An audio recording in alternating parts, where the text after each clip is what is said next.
Hey everybody, woo, sun's bright. Welcome back to the Florida Mountain Channel. Today we're going back to basics. And by back to basics, I mean we're working on crap around the house, like, you know, that light back there on the shed, if you could even see the shed. Nah, too many trees. But today we are changing out all the spark plugs and a coil pack on my sister-in-law's Chevy Silverado pickup truck right there. And her husband has come all the way down from Tennessee, A, to visit his honey, but B, to work on the truck. Say hi, Jerry. Jerry's not much of a talker, so this is going to be a lot of me talking again. And yep, all right. So, well, let's get busy. All right, now, since the parts store Jerry bought these parts at wasn't exactly positive what he needed, we've got two different coil packs. We've got a set of 8 spark plugs, and Jerry opted for the iridium spark plugs because those are the good ones. We've got an oxygen sensor because it's also throwing a code for that, but just in case, we also got a full set of plug wires.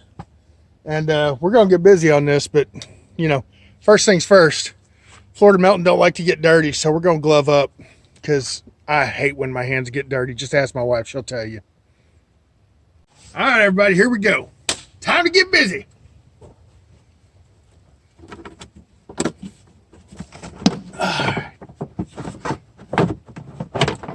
Hang on, let me get on this side. Got some hoses over here. There we go. All right. Yeah, it doesn't look like they're going to be too hard to get to. 1, 2, 3, and one hidden way in the back underneath the dipstick. 7/16. Please don't tell me this is metric.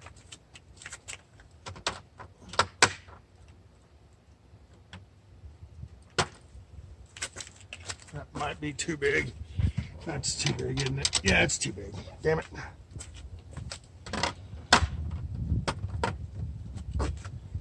Is it the elusive 10 millimeter? Yes, it is. It's the 10 millimeter.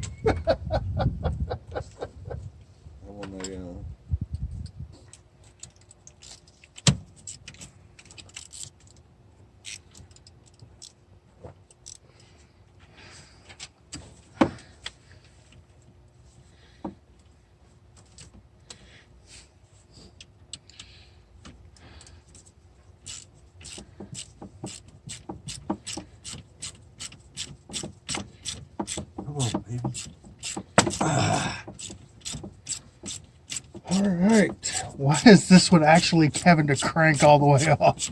That's so weird. Must be nice to be tall. It is. Cannot lie. It's glorious to be tall. However, you're skinny, so you've got the advantage because you can just climb up in the truck. I feel like that should have popped out by now. No pair of pliers. Yo, I'm steady taking off coil packs that we don't need to take off on my side, because the coil pack we need to take off is that one right back there, number 7. And I done took off 2 and 4. And number 4 slipped out of my hands and went down beside the engine. Now on these Chevys, it's something weird.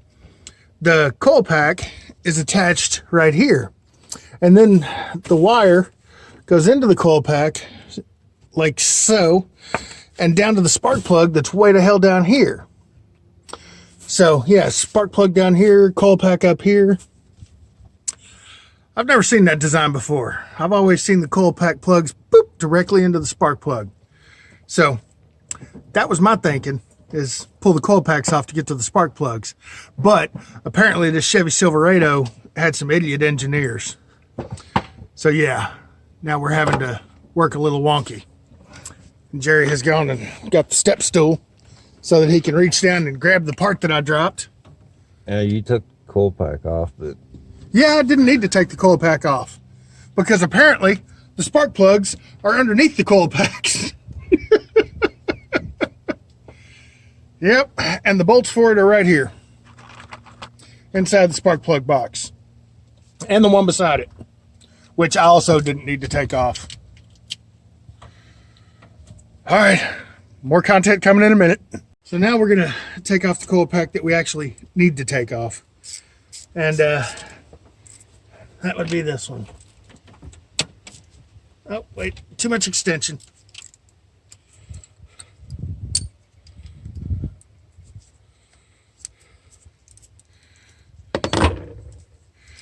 All right.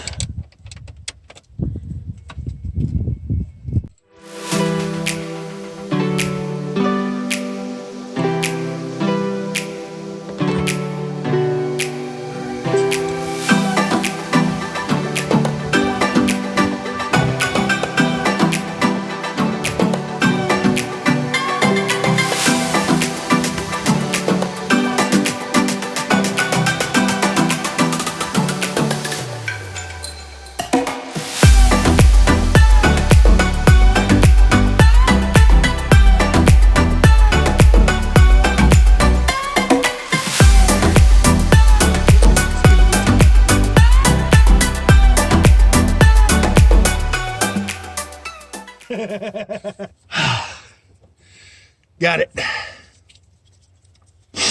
Now, to see which one we need of the two that he got to replace. That'll be the round one. The other one's square. So apparently we got a round one and a square one. All right. Let's crack these bad boys open and see if we got it on the first try. No, we did not. We opened the square one first. Okay, so that one going back to AutoZone or wherever you got these. Where'd you get them? AutoZone. Back to AutoZone. Nailed it on the first try. All right, and the second one should be the round one. Beautiful. All right, y'all. Here we go. Boom. Out with the old, in with the new. Let's wrap this old one back up into plastic and put it in the bag that the new one come in. Pro tip, clean it up and take it back to the store and tell them you didn't need it. Don't do that.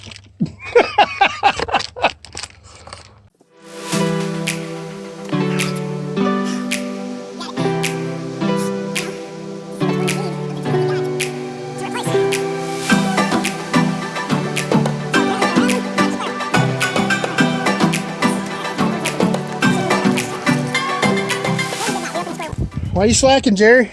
You're so slow. Brackets in the one. Oh, because the bracket's in your way on the shit that I didn't need to do that I did that is now messing you up? Yeah, sorry about that. Here, let me help you out and give you this. Nice 10 millimeter on a super long extension.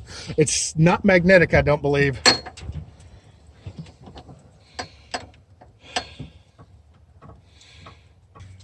All right, well, while Jerry's dealing with that, I'm gonna take a peek at these spark plugs and make sure that they're all gapped, which they should be. I mean, they come pre-gapped from the factory nowadays, but you never know.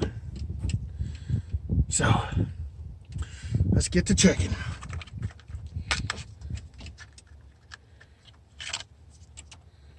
Nice. If y'all didn't know, my eyeballs have a built-in gapping device in them.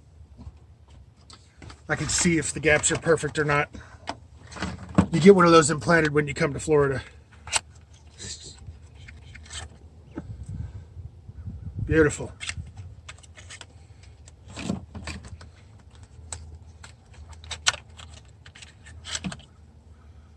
Oh, yeah. Oh, yeah. Yeah, that's good. That's good. Whew.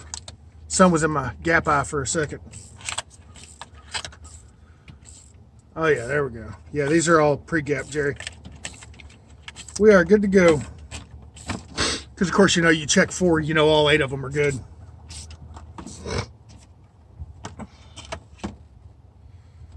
All right, and then there's this bad boy, the sensor de oxygeno, the sonde de oxygène. I don't know. It's a bunch of different languages on here, but it's an oxygen sensor in good old-fashioned American. Oh, Jerry, I touched the tip of your straw with my glove. It's a clean part, though. Well, dirt never hurt. Dirt never hurt. The wise words of a Tennessee man. Dirt never hurt. So this needs to be flat. This apron on the Chevy, otherwise known as the tool cradle, is not flat. It's angled forward. I tell you, these Chevy engineers, morons. Morons. That's why I drive an Impala. Oh, wait. It's Chevy. Still GM. That's still a Chevy. But it's not my car. It's my mother-in-law's car.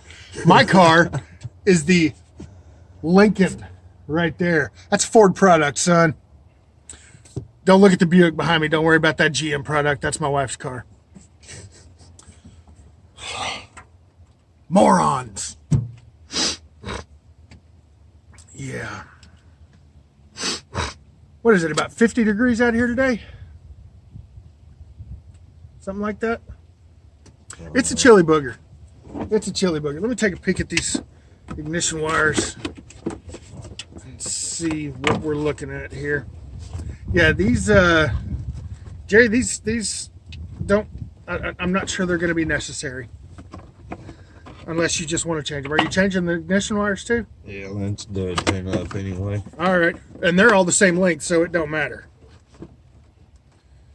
Nice. Did you get the dielectric goop? No. You didn't get some dielectric gel? I don't use that crap. Why did you not get dielectric gel? Jerry did not get the dielectric gel. Jerry, and you're dropping wrenches. Look at you.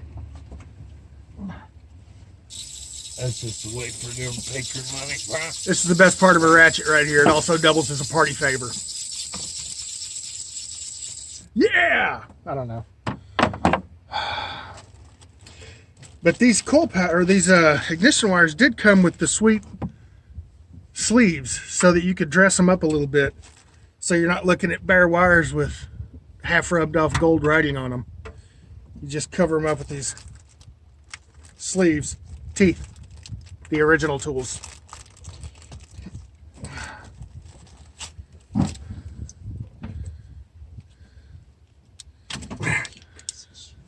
Uh-oh, Jerry's having trouble. He's cursing.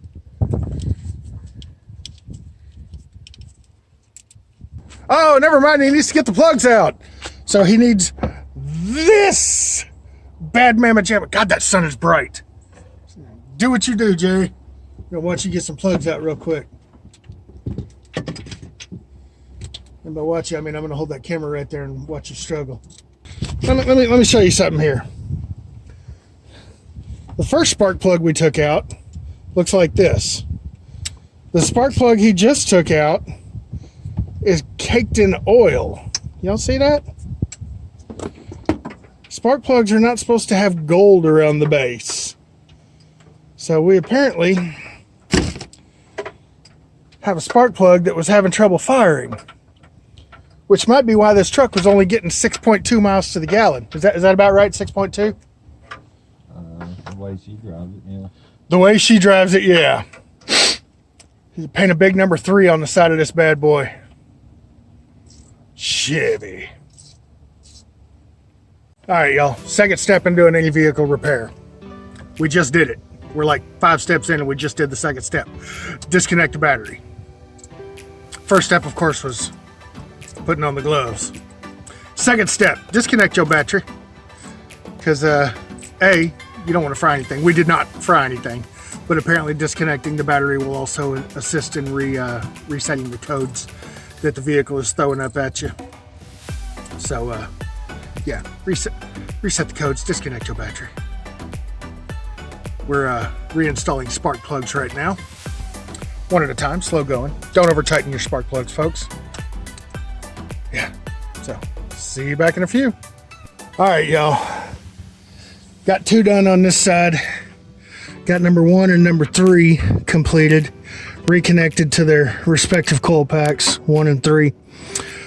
5, I cannot get the boot off of. 7, I cannot get the boot off of. But the coil pack has changed. So all we need to do is get these 2 off, pop new plugs in there, put the new wires on, reconnect them to the coil packs. Jerry's finishing up the hard side. I got the easy side. Jerry's doing the hard side. He's putting in the last plug now. And then I'm going to go behind him and put the new wire set on there. And y'all, at that point, we'll be done. And I'll get back to you when we're ready to fire this bad boy up. What do you say? Oh, good gravy. It's got warm already. It started out, it was about 50. It's probably 112 now. I'm out here not sweating because I'm, not sweating. Anyway, see y'all in a few. Folks, we may have found the problem with why number 7 was showing a misfire. That right there. Let me get this up against something white so you can actually see it. You see that? Spark plugs are not supposed to look like that. I don't know what all this crud that's built up on it is, but dang, that's nasty. Woo! Yeah, spark plugs ain't supposed to look like that. Ever. Well, everybody, we're headed back to the parts store. Not back to the parts store. We're headed to the parts store because Chevy decided to be, engineering a-holes and put the O2 sensor in a very weird spot. And not only that, but you need a special wrench for an O2 sensor, which is that bad mamma jamma right there. And I mean, I've already got the anti-seize put on the threads because I was fully anticipating an easy fix here, but it is not going to be an easy fix. We need to go up to the good old parts store in town and get a specific wrench to get this O2 sensor off. So we're going into town.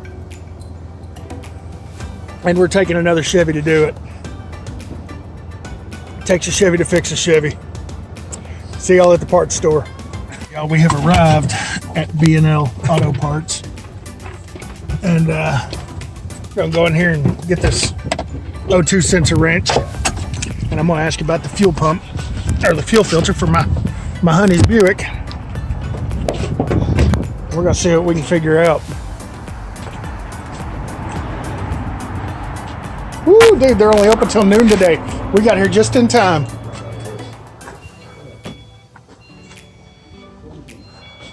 All right, y'all, see you in a minute. All right, y'all, so an O2 sensor wrench, O2 sensor socket, is a basic socket, but it's got this big old gap cut in it right here, so that apparently the wire for the O2 sensor will slip down in that while you're cranking on it.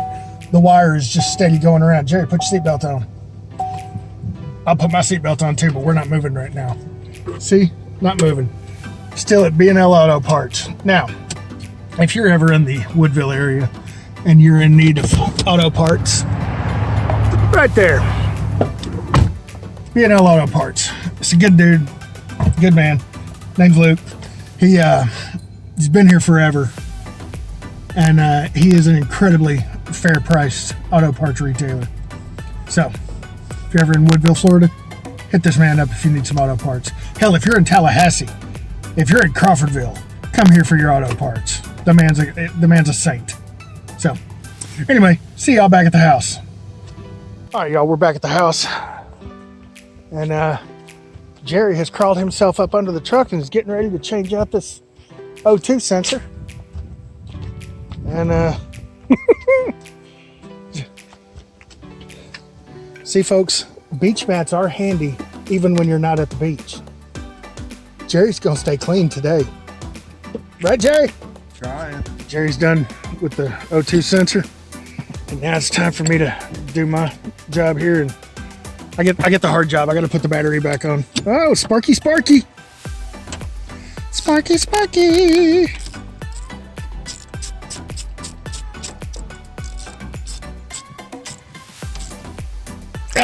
There we go. Battery reconnected. Pretty red boot. Reinstalled. Yeah, folks, look at this hotness. Woo! I'd say that's a well-used O2 sensor. Let's get that somewhere where you can actually see. Look at that. All that muck on there, all that crap. Yep. So Jerry's getting ready to start the truck back up. I'm gonna hand him his, well, I'm gonna put the tools up in the thing because that's the way you're supposed to do it. Is put the tools up, especially that one, the 10mm socket. That thing is worth its weight in gold everywhere you go. 10mm is the one that's always getting lost. All right, vice grips, O2 sensor thing, my coffee cup. Fire it up, Jerry.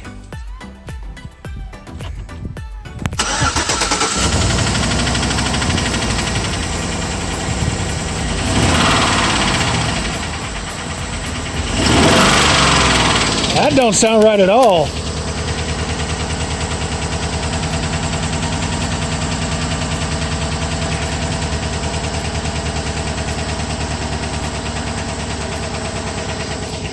Maybe that's just the way Chevys sound. I don't know. All right, so Jerry went in and cleared the codes, and it's not tick, tick, tick, tick, ticking anymore as bad as it was. Oh no, that's smooth. Running a little smoother. O2 sensor switched. Spark plugs changed, one coil pack changed, new plug wires. It took a minute to work itself out, but it finally did. Good job, Tennessee Jerry. Just to make sure we did everything correct, while the truck is running, we're disconnecting all the coil packs and making sure that they are in fact sparking. So far we're 6 for 6.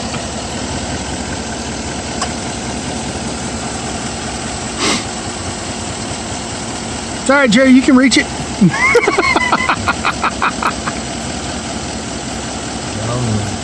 trying to see where it's burning.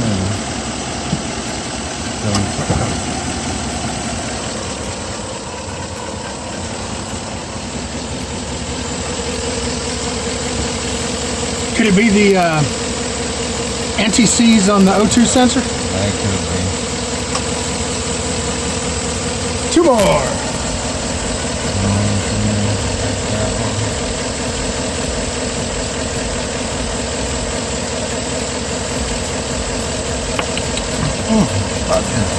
Gotcha! That's why you don't do it with the truck running. Careful, Jay.